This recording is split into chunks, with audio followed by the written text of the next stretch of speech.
Good morning. Today is the 3rd of September, and it's time for yet another not particularly interesting, very vague, and probably quite boring vlog.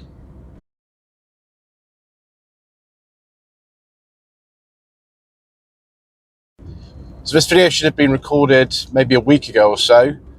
The reason why it's late, and well, the only people who really notice are those who are channel members on the Rebel 45 V6 and set to later membership tiers, is that it's been an exceptionally busy 10 days or so on the channel.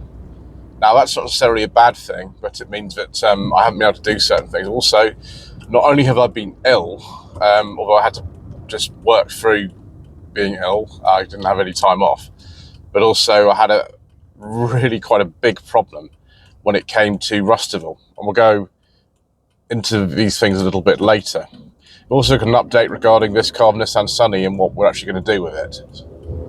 So first of all, so just incredibly busy. In relation to Rustival, I had another filming trip to do, which was a Montego, and another car that hasn't appeared on the channel yet.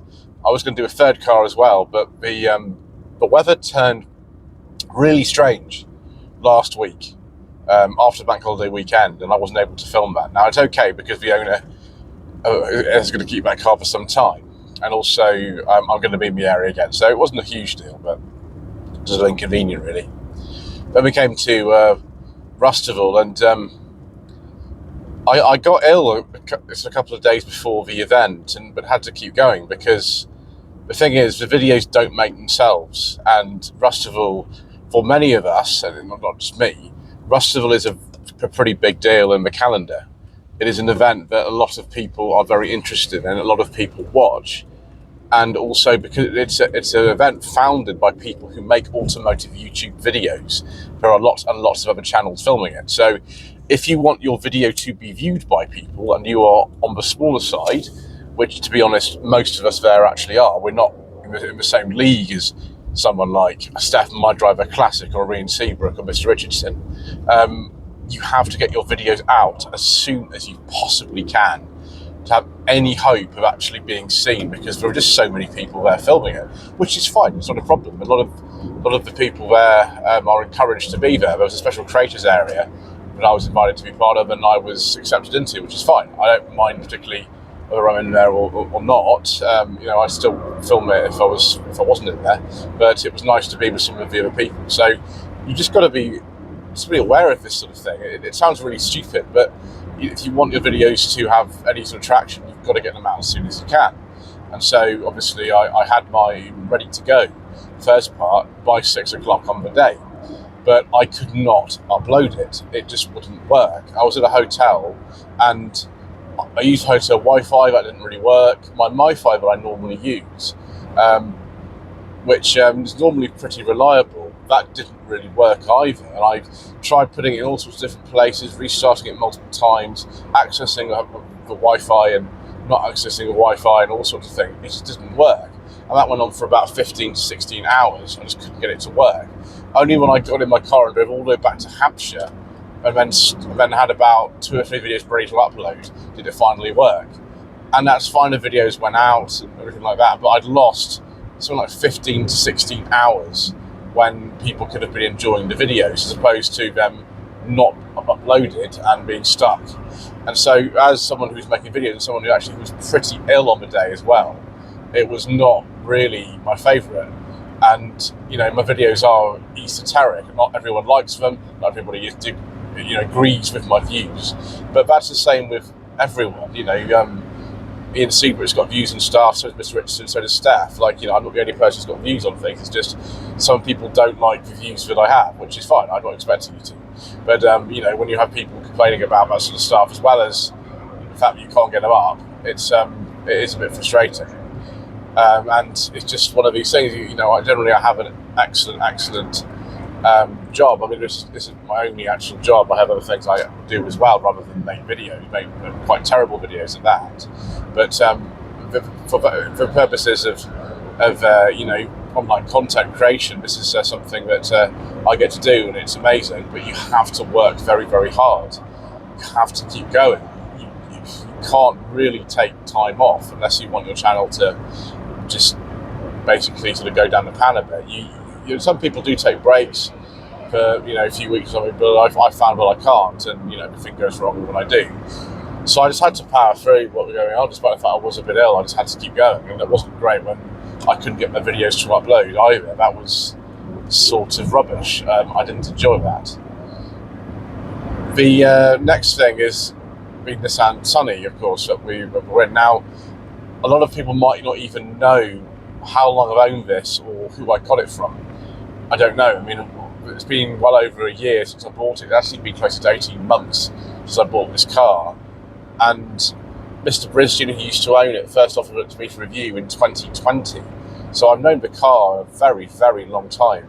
It looked a bit different back then. The front bumpers on the car now wasn't on it. It was a plain bumper, but it was damaged. It's still a back bumper, still around actually. And the rear bumper was pristine on the car. So it was a bit different. The car had only done 44,000 miles when I first filmed it in 2020. So actually, it is a bit of a different thing now. When I bought it, the car had actually been on and off the road for quite some time, actually, about 9 months, I think, by the time I got it in April 2024.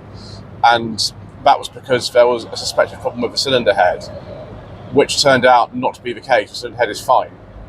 It was actually the bottom end of the engine. So this car has had a new engine. It had a new engine in about February. Mr. Coleman and one of his friends actually fitted the engine overnight for me. I didn't ask them to do that. They just did because they're crazy. This is the man who did a 19-hour cam belt job on the Audi V8 in one go. Mr. Coleman is a very, very crazy man when he gets going. And I'm very grateful to him and his friend Martin for actually doing the engine on this, and actually we able to pick the engine up. The engine was changed at 80,000 miles on the odometer, and the engine went in the car had 50,000 miles in it, which came with a gearbox, which is amazing for £200. So I've been enjoying it. It never was the intention to ever keep this car for too long. Mr. Bristian did say to me after a while, when we actually put the engine in it and fixed that he wanted it back, which is fine. I said, well, we can get something else, that's fine. This isn't necessarily the easiest car to use on a daily basis for many reasons. My lady doesn't actually drive this at all. She thinks it's too complicated and too old and too noisy and unsafe. And I understand that. You got to get used to the fact that the car is on a carburettor and it's an auto choke. You got to get used to the fact that the car doesn't have airbags or ABS or anything really. You got to get used to the fact that the stalks are the wrong way around, which actually is quite a big deal for a lot of people. You got to get used to the fact that it's not the fastest car or the best handling car really at all. The Kia we've got has about double the horsepower this does, and it's just a lot faster. It's reasonably comfortable. It's not really a sort of distance car to go. I've gone a long way in this, but it is not the most comfortable car I've ever driven. And it just, you just got to get used to taking it a bit easy with the brakes and things like that, and changing gear properly and things like that. You can really sort of get away with a lot in a modern car, but you can't in something like this. So we didn't think we'd ever be keeping it permanently, despite the fact that we've actually owned it for almost 18 months now. It was going to be as a temporary thing. I've just had it serviced by Mr. Coleman. I had it serviced the day before Rustival.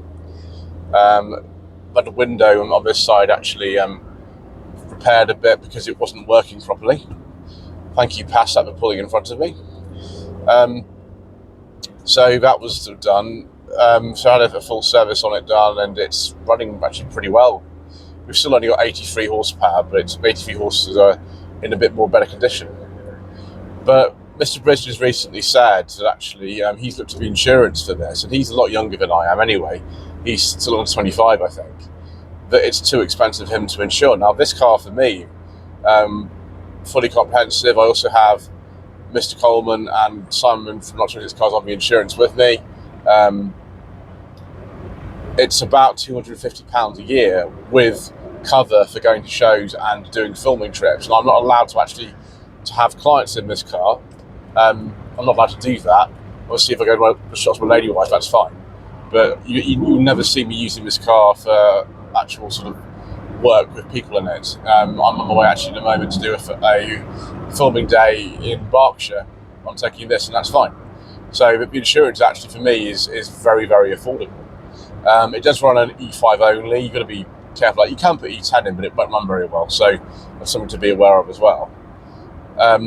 But he can get insurance on his Ford Granada Mark II for something like £500. When he was quoted something like £1,700 of this for a year. And I don't quite understand why it was so expensive, but Nissan Sunnies back in the day weren't particularly cheap for insurance for reasons I don't really understand. Maybe it's to do with parts availability and things like that, I don't know. So he's not going to buy it. So we decided just to keep it for a bit longer, and I might be open to offers on this car. I don't know really at the moment. It's not a concourse example, but I actually really like this car. I wouldn't have bought it if I hadn't liked it.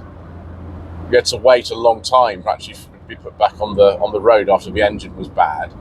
But now we have, and I've done something like 5,000 miles in this since the new engine went in. I quite like it. It's running exceptionally well, this engine now, and it is a delight. So yeah, eventually we'll probably get rid of it if somebody comes and makes me a tempting offer on it. But presently, we're just going to keep it. And this weekend, I'm taking it on a road trip with Mr. Bill from the Fuel Power channel. Yes, him, and some other people. And I'm just going to enjoy that and continue to enjoy the ownership experience of this car. So that's it then, viewers. Thank you ever so much to you once again for watching. Please don't forget to subscribe to the channel, like this video, and leave a comment below. And we shall see you again very soon for some more very vague and not particularly interesting music.